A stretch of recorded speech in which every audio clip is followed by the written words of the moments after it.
Et ma caméra le babine moye biango. Mais les autres rappellent au caca. Que l'homme ne vivra pas seulement du pain, mais de toute parole qui sort de la bouche de Dieu. Le Mazamba le Bélo Natonga Lelo, peut-être bon béni pour nous, mon ensemble, pasteur, à part de la part du Seigneur, priez au nom de Jésus-Christ. Alléluia.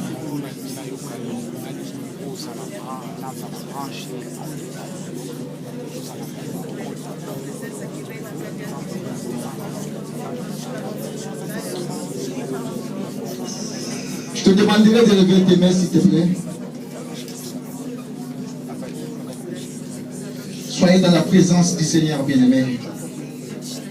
Si tu es branché, il y a quelque chose qui va se passer dans ta vie. Il est Dieu, il est Dieu, il est Dieu. Lui, c'est un Dieu. C'est lui qui dit une chose et la chose s'accomplit. C'est lui qui appelle l'existence qui n'existait pas. Même si les hommes pouvaient changer, mais lui, il n'a point changé. La Bible dit qu'il est le même, hier et aujourd'hui, éternellement. C'est un Dieu de grandes choses. Lève tes mains, bien-aimé. Il y a quelque chose qui va se passer dans ta vie. Il y a une consolation, bien-aimé. Il est là, le paracléo. Le paraclétos, il est là. Il veut te consoler. Il veut te consoler, il est là. Il est là. Oh. Il est là présent dans la salle. Il sillonne cette salle. Il sillonne, je sens sa présence dans la salle. Oh, glory. Oh, glory, Jesus. Glory. Oh, il n'a jamais changé ce Dieu-là. Oh, le Père favorable. Le Père propice.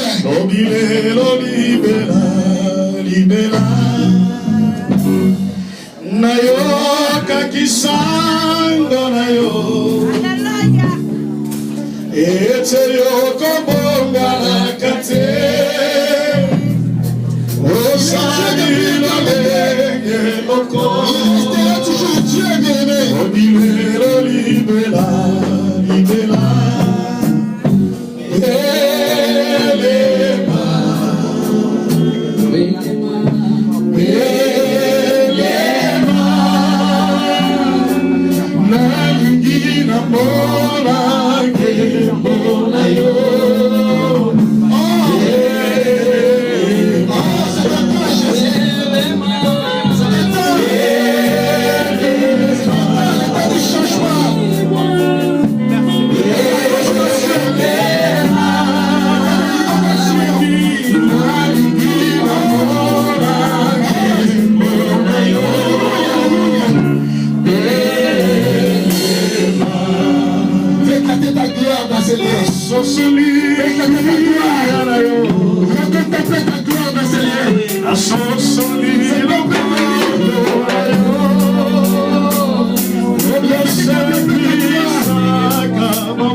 Aujourd'hui, il y a une parole de consolation pour ta vie, bien-aimé.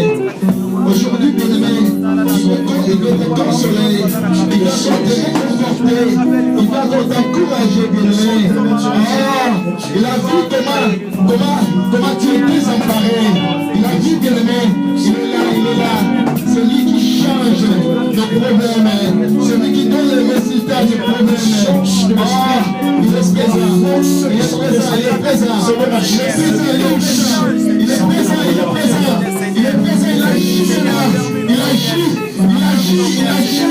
Oh, glory. Oh, merci. Merci Jésus. Merci. Merci. Merci.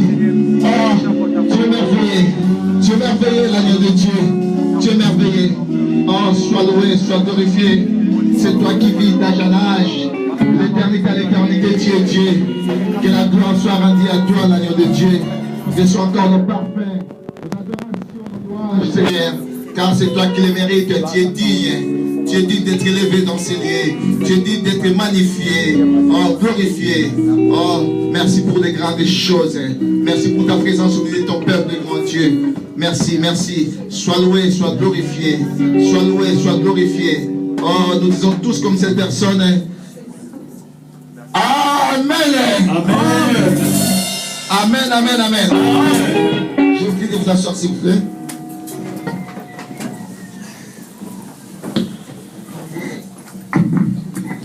Est-ce que tu dis à saluer le bien-aimé qui est à côté de toi, tu dis que non? Toi, tu es un champion si tu ne sais pas. Tu es un champion si tu ne sais pas. Tu es un champion si tu ne sais pas. Tu es un champion, mon frère, si tu ne sais pas.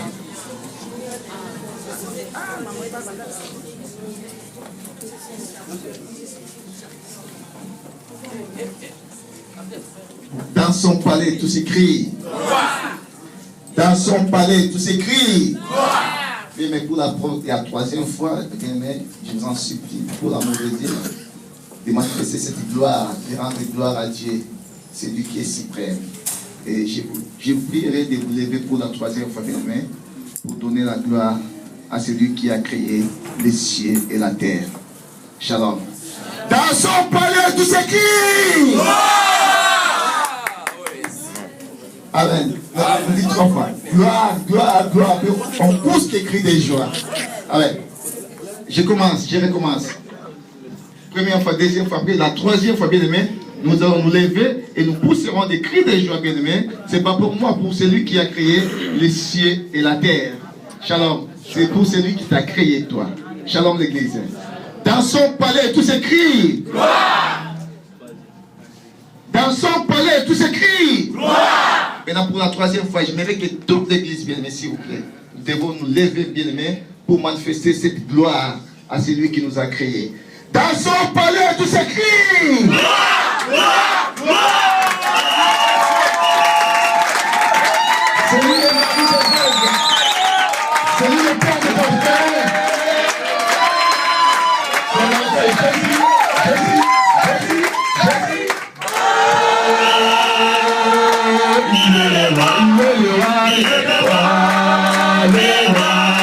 Le Seigneur Dieu, Seigneur, son nom c'est Jésus, Jésus, Jésus, Jésus.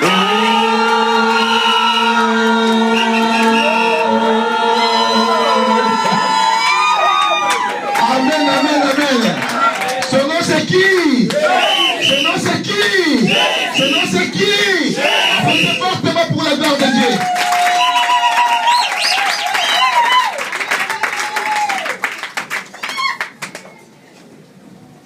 Je ne vais pas prendre beaucoup de temps, bien aimé, mais je suis venu parler à une seule personne aujourd'hui. Amen.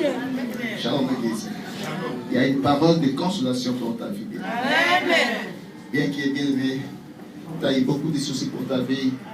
Mais laisse-moi te dire ce matin, bien aimé, il y a une parole qui va consoler ta vie, bien aimé. Tu as quelqu'un qui t'a jamais oublié. Même si le monde pouvait t'oublier, bien aimé. Même si les gens pouvaient t'oublier, bien aimé. Mais lui, bien aimé, dis-toi qu'il ne t'a jamais oublié, bien aimé. Parce que lui, c'est un Dieu, bien aimé.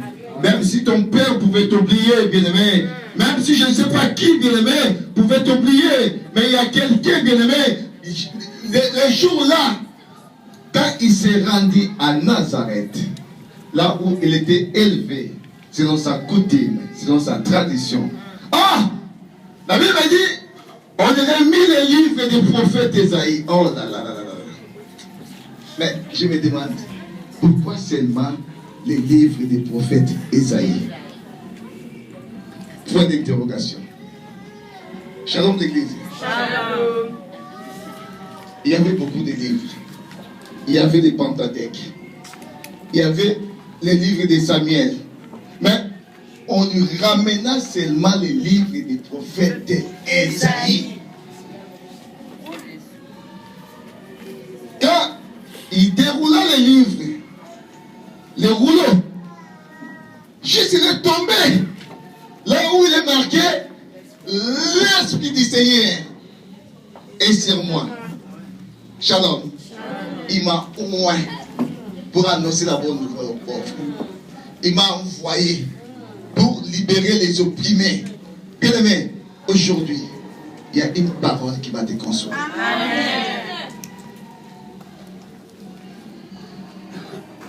Ésaïe parlait de l'Ancien Testament, il parlait du Nouveau Testament. Si tu regardes ces livres d'Ésaïe, bien aimé, ces livres a combien de chapitres? Le lecteur de la Bible. Combien? Ouais, que Dieu te bénisse. C'est qui a répondu? Ah, ma sœur Sophie, merci, que Dieu te bénisse. Ce livre a 66 chapitres. Oh, bien aimé, ce livre, bien aimé, la Bible a combien ah, ça se dit comment? La Bible a deux parties. Mais là, combien des auteurs dans la Bible? Il y a quelqu'un qui a répondu là. Non, 66. Hein?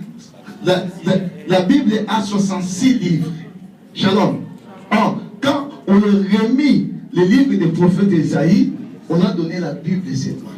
Parce qu'Ésaïe a parlé de l'Ancien Testament, il a parlé du Nouveau Testament. Ésaïe a parlé toute la Bible. Shalom l'église. Et dans ce qu'Ésaïe a parlé, bien aimé, il parlait seulement la personne principale qu'Ésaïe parlait dans son langage. C'était tout simplement le Seigneur Jésus-Christ. Shalom. Shalom. Et aujourd'hui, bien aimé, je te présenterai ce Dieu-là. C'est un Dieu de solutions. C'est un Dieu de grandes choses. Si tu es d'accord avec moi, tu dis Amen. Amen.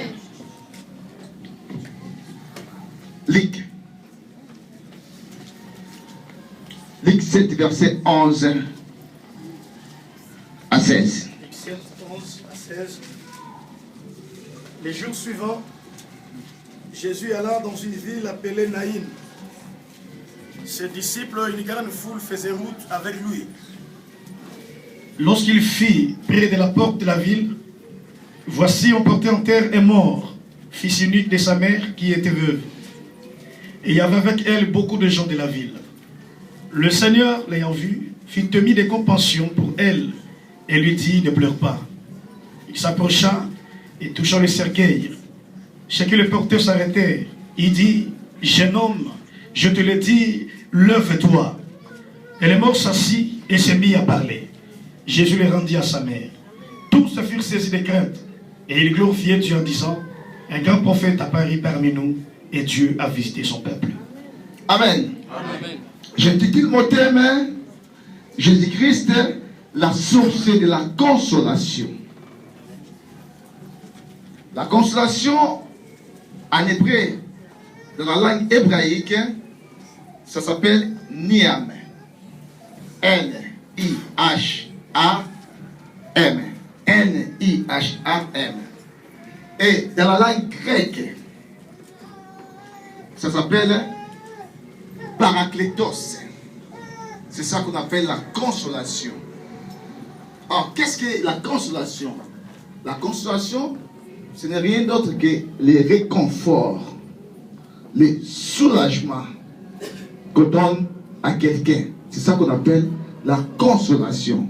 Or, bien aimé, il n'y a que Jésus-Christ qui est le fondement, qui est la source de la consolation de la vie d'une personne. Est-ce que tu es d'accord avec moi? Amen. Est-ce que tu es d'accord avec moi? Amen. La Bible dit, Jésus s'est rendu dans une ville qu'on appelait au nom de Naïm.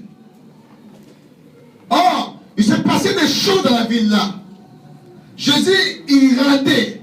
Or, Jésus avait l'habitude de marcher avec la foule. Parce qu'il y avait des femmes, il y avait des hommes bien-aimés qui accompagnaient Jésus-Christ.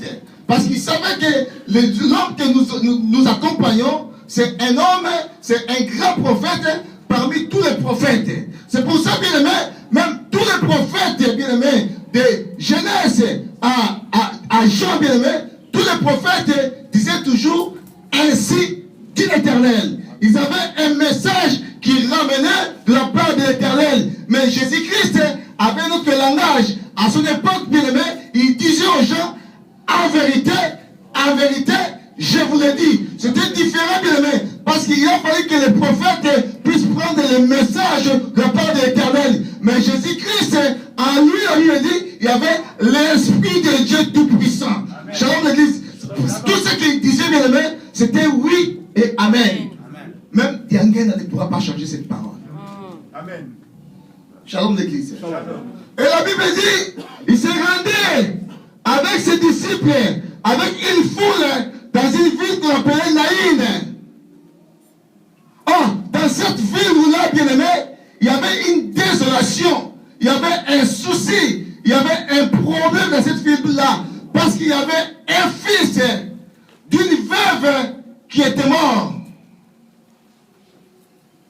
Shalom l'Église. Et le fils, là, la Bible dit, c'était un fils unique.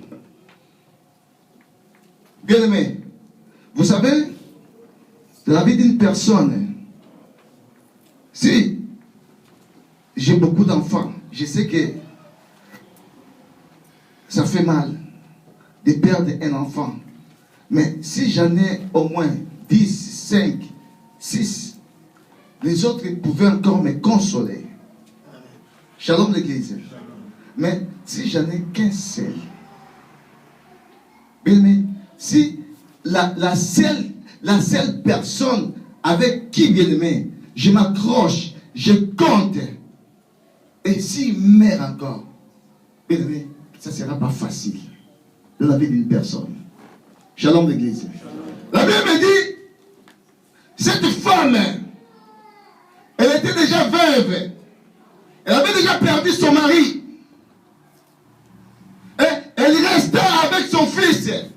Et c'était seulement son unique fils. Or, en Israël, pour qu'on puisse te considérer étant une veuve, il faut que tu puisses avoir à peu près 60 ans d'âge. Shalom. Si tu es encore dans des cinquantaines, bien aimé, on ne te considère pas étant une veuve. Si tu es encore dans des vingtaines, bien que tu as perdu ton mari, parce que dans des vingtaines, bien aimé, tu pourras encore te remarier. Ruth, quand elle avait perdu son mari, Maquilon, je crois, si j'ai la bonne mémoire, elle s'est encore remariée. Mais à 60 ans, bien aimé, c'est difficile pour une femme de 60 ans peut encore se remarier. Ah, cette femme, je ne sais pas si elle avait 70 ans. Mais quand on parle de veuve, bien aimé, c'est à partir de 60 ans.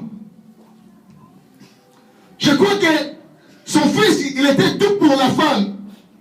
Et quand on parle du fils, bien aimé, j'ose croire que c'est quelqu'un qui a déjà atteint la maturité. Parce que la Bible devait dire que non, il a perdu son enfant. Mais quand on parle de fils, bien aimé, c'est quelqu'un qui a à peu près 18 ans et au-dessus. C'est pour ça qu'on parle de fils. Shalom l'Église. Moi je crois que cette maman, ce fils-là, c'est lui qui était un soutien majeur de la vie de sa maman. Parce que sa maman comptait seulement pour son fils. Il a déjà perdu son mari et elle a atteint un âge désespérant. Elle ne pouvait plus compter sur lui. Moi j'ose croire que même pour manger, c'était son fils qui l'aidait à avoir de quoi manger. C'était son fils qui faisait pour que sa maman puisse nourrir, puisse avoir de quoi manger. Mais bien aimé, quand le monde dit le malheur ne vient jamais seul, ça c'est le langage du monde. Shalom l'Église. Je ne sais pas qu'est-ce qu'il y a eu. Et la Bible me dit, son fils, la personne avec qui cette dame comptait, il est mort. Mais si je commence à méditer cela, je ne sais pas comment voir comment était l'attitude, l'aspect de cette femme-là. Peut-être qu'elle comptait avoir des petits-fils pour avoir un soulagement encore. Parce qu'en Israël, bien aimé, il faut que le nom de l'enfant là puisse encore revivre. Il faut une postérité. Parce que le nom a une influence très importante dans la vie des gens. Il faut qu'il y ait une postérité. Cette femme comptait en avoir encore une postérité. Bien que son mari est mort, mais elle pouvait compter encore son fils et avoir une postérité de descendants, bien aimé, au travers son fils là. Mais la personne que cette femme comptait encore davantage, il est mort, décédé. La mort, elle est définie comme étant la fin de notre vie. Un jour, je parlerai de cela. Où iras-tu après ta mort? Shalom l'Église. La vie de ce fils, ici-bas sur la terre, était finie, les jours-là.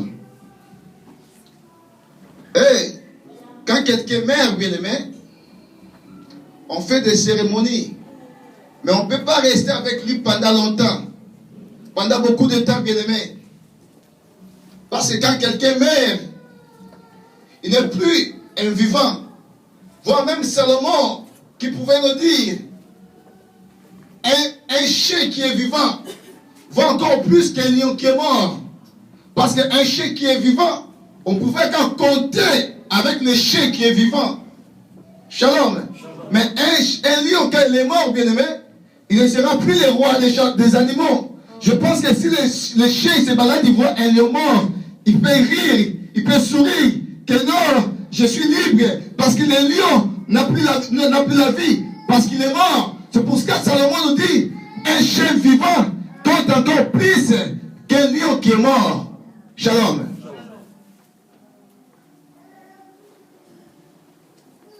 Il était mort. Ils ont fait des cérémonies. Comme on a l'habitude de faire quand quelqu'un est mort. J'ose croire que sa maman voulait encore rester plus longtemps avec son fils. Bien qu'il était mort. Mais peut-être on nous disait non. C'est le temps.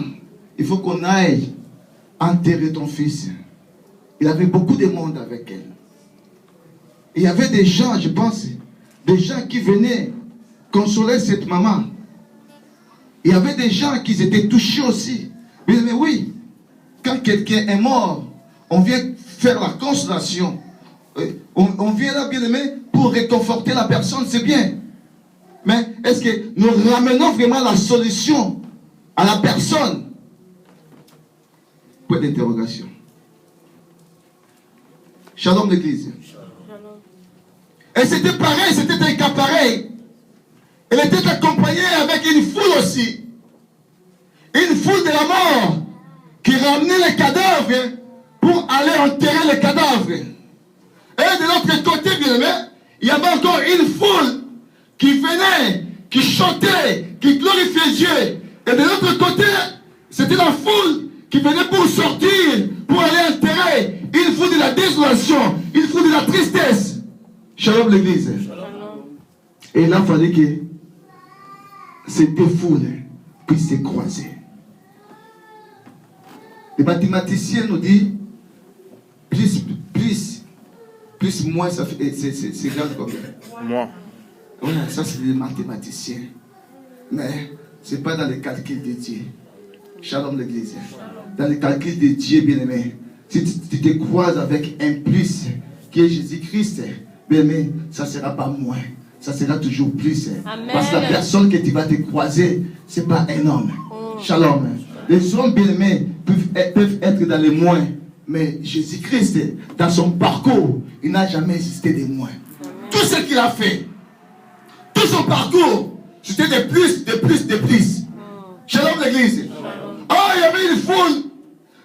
Wenda Kiambote. Comme les Bakongos chantaient. Tu peux me chanter ça, mon frère et sœur? Wenda Kiambote. Wenda Kiambote. Oh! Les gens disaient au revoir. C'était les gens qui disaient que non, c'est fini. Au revoir. Mais ce n'était pas le langage de Dieu. Même si les gens peuvent t'enterrer, bien-aimé. Même si les gens peuvent dire que non, ta vie c'est fini. Tu ne peux plus rien faire. C'est fini pour toi. Mais ce sont les hommes. Il y a quelqu'un qui a un dernier mot pour ta vie. Amen. Bien-aimé, notre Dieu peut aller encore plus loin. Même au-delà de la foi.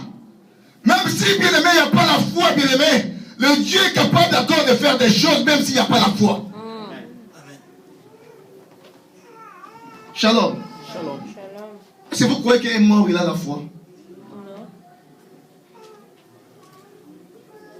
Quand il est parti ressusciter Lazare, Lazare il n'avait plus la foi. Mais lui, comme lui c'est un Dieu, il va même au-delà de la foi. Même si mon thème est l'ennemi, bien-aimé, si Dieu t'avait programmé une chose pour ta vie, bien-aimé, Dieu va le faire pour ta vie. Amen.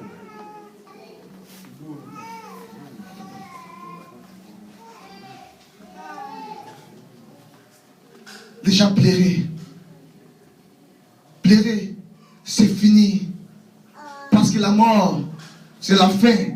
Quand on voit quelqu'un qui est mort, bien aimé, c'est la fin de la vie. Mais il y avait encore une foule qui venait.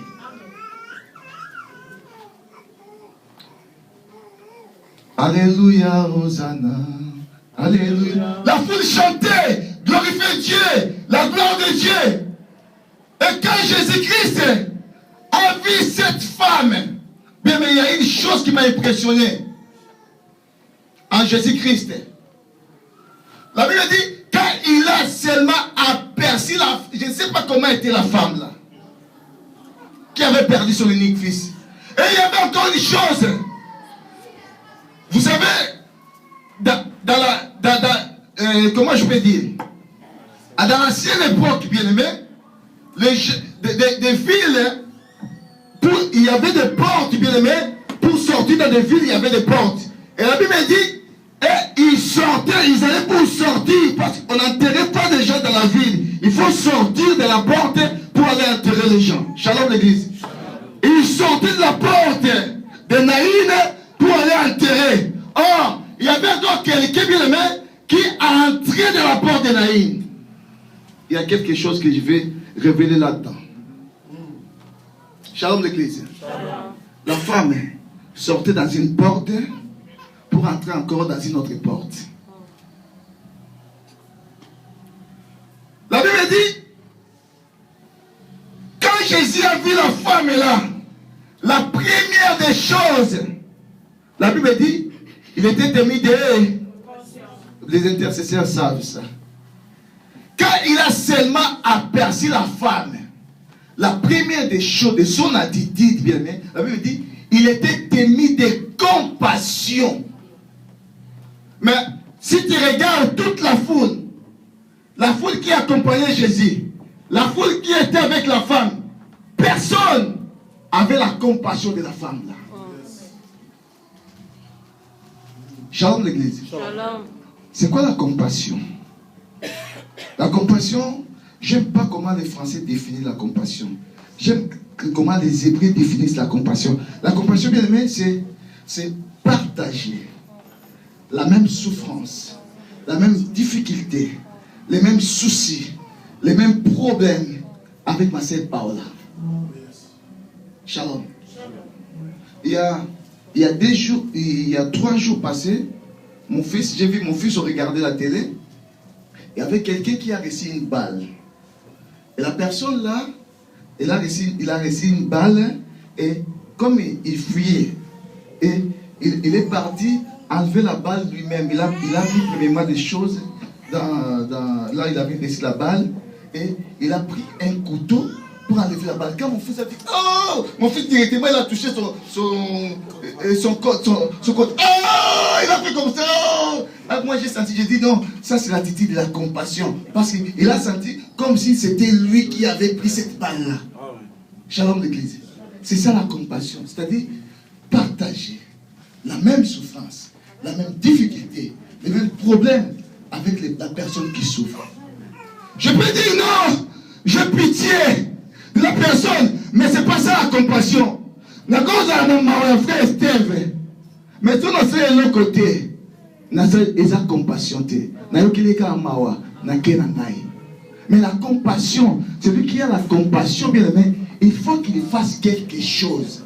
Il ne peut pas laisser un frère bien aimé dans un état catastrophique et lui il s'en aille. Non, non, non. Il faut qu'il fasse quelque chose. La Bible dit quelque part, celui qui souffre, il a droit à la compassion de son ami bien aimé, de son frère. Bien aimé, à chaque fois que quelqu'un souffre devant toi, tu le laisses comme ça bien aimé, tu commets un péché. Parce que Dieu voit en toi que tu n'as pas la compassion. Amen. Shalom l'église. Nous devons avoir cette attitude-là, l'attitude de Jésus-Christ. Le jour où il a vu un homme qui descendait de Jérusalem à Jéricho, cet homme a rencontré des brigands en cours de route. Les dépouillèrent, les chargèrent des coups et les laissèrent à demi-mort. La Bible dit, il y avait un sacrificateur. Il a vu un homme abandonné, chargé des coups, resté à demi-mort. Il passait par le même chemin. Quand il a vu cet homme-là, la Bible me dit, il passa outre. Shalom. Il y avait encore un lévite, un homme qui travaille, bien aimé, dans les sanctuaires. Il a vu encore, dans les sacerdoces, il a vu encore la personne-là, cet homme-là, qui était chargé de coups. Il était à demi-mort. Je pense qu'on dit la mort clinique. Il restait que expiré. Et la Bible dit, c'est Lévite, c'est lui qui connaît la loi mosaïque. Il a vu cet homme-là en état désespérant. La Bible dit, il passa outre. Mais il y avait encore un voyageur qui passait aussi par le même chemin, un Samaritain. Mais quand il a vu cet homme-là, dans l'état où il s'est trouvé, la première des choses, la Bible me dit, il était émis de compassion.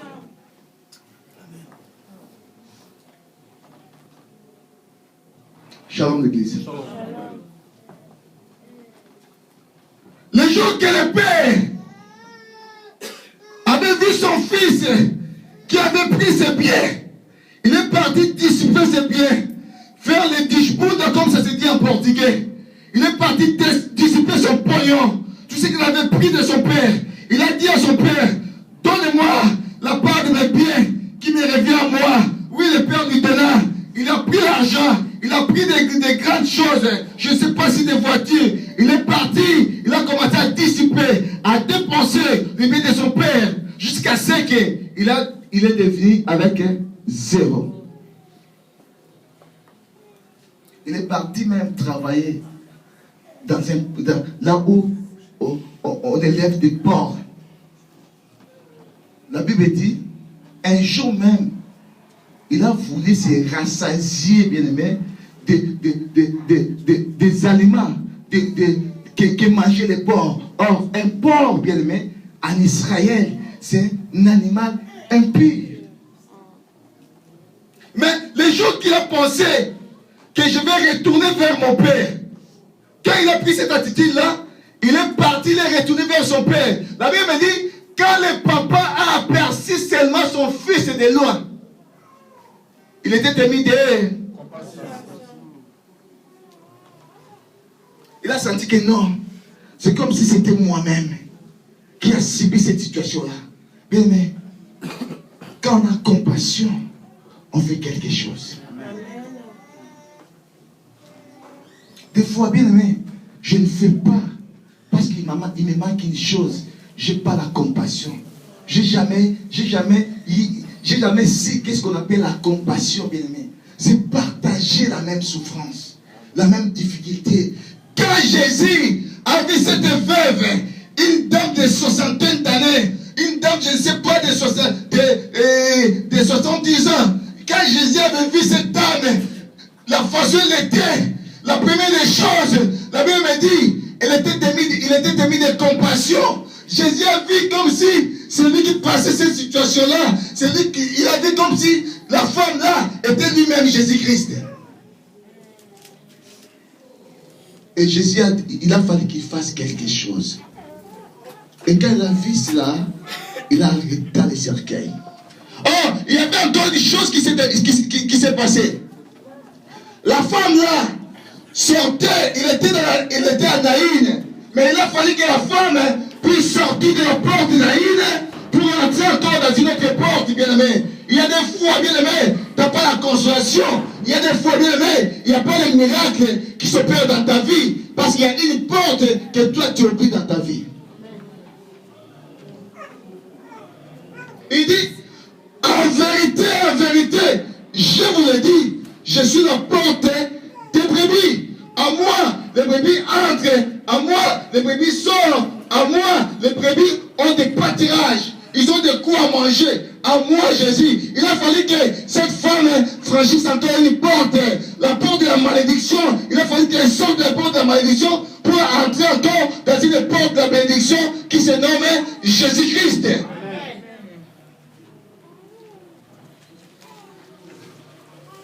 Shalom l'église.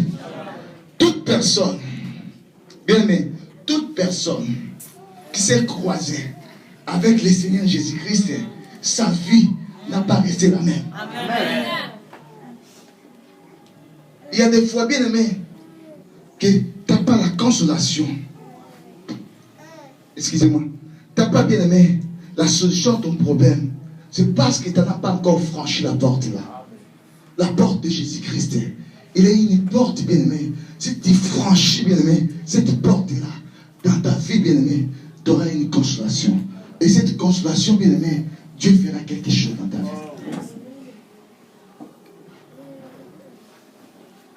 Le temps où elle était la femme, mais il a fallu qu'elle franchissait encore une autre étape. Et dans la vie de cette femme, elle avait un trésor. Son trésor, bien aimé, c'était son unique fils. La Bible dit, là où ton trésor, c'est là où il est quoi? Ton cœur. Bien aimé, tu connais ton trésor. Tu connais ton trésor. Il a fallu que cette femme puisse perdre son trésor pour récolter encore un autre trésor dans sa vie. Parce que la femme, elle avait la confiance en son trésor. Oh, la Bible dit, maudit l'homme qui se confie à l'homme. Bien aimé, il y a plein de fois, bien aimé, tu penses que je ne sais pas qui, c'est lui qui va solutionner ton problème. Tu penses que c'est le frère qui va solutionner ton problème. Tu penses que je ne sais pas moi, c'est la préfecture qui donne des résultats de ton problème. Bien aimé, c'est pour ça, bien aimé, il y a le problème, ça se remonte de jour au jour. Parce que tu penses que c'est des organismes qui vont solutionner ton problème. Tu as oublié, bien aimé, le Dieu qui a créé les cieux et la terre. Amen.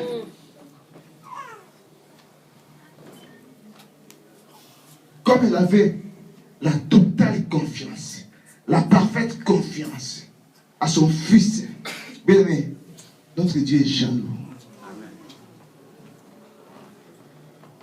Il y a quelque part, je pense que dans Matthieu, où il parle, il dit, même tes enfants, tu ne peux pas aimer tes enfants plus que Dieu. Tu ne peux pas aimer ta femme, ni ton mari, plus que Dieu, bien-aimé.